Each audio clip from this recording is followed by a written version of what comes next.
बघा पाटील, आमचं पहिल्यापासून ठरलेलं आहे. तर मुलाचा 10 लाखाचा पॅकेज असला पाहिजे, त्याच्या नावावर स्वतःचं घर असलं पाहिजे आणि एक मस्तपैकी गाडी असली पाहिजे आणि एक थोडीफार शेतजमीन असली पाहिजे त्याच्या नावावर. तिथेच आम्ही आमची मुलगी देऊ. आणि हो, गाडी मर्सिडीज असली पाहिजे. हां, बरं बरं. आणि हो, लग्नाचा, हळदीचा, जेवणाचा सगळा खर्च आपण इक्वल करणार आहोत. हे मला पटलं. सगळं इक्वल पाहिजे.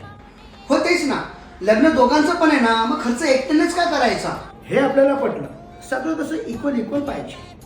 मुलीला सुद्धा 10 लाखाचा पॅकेज पाहिजे, नावावर तिच्या एक घर असलं पाहिजे, आणि थोडीफार शेत जमीन असली पाहिजे आणि तिच्याकडे एक गाडी असली पाहिजे. म्हणजे कसं सगळं कसं इक्वल पाहिजे. अहो मग लग्नानंतर मुलगी तुमच्या घरीच येणार आहे. असं काय नाही, तुम्ही याला तुमच्या घरी घेऊन जा लग्नानंतर. सगळं इक्वल पाहिजे ना. कोणत्या गाडीवर आला तू? मी मग प्लॅटिना 25 वर्ष घासली तेव्हा प्लॅटिना घेतली आणि माझ्या मुलाकडे 25 वर्षी घर, गाडी, बंगला सगळं पाहिजे तुला. कडे सुक्कळीच्या. अरे हो दे ना, लग्न करतील, संसार करतील आणि होतील मोठे. पण नाही, तुला गाडी कोणती पाहिजे? तुला मर्सिडीज. स्पेलिंग सांग बरं. काका टाटा पण चालेल. टाटा. उठा, चला फुटा.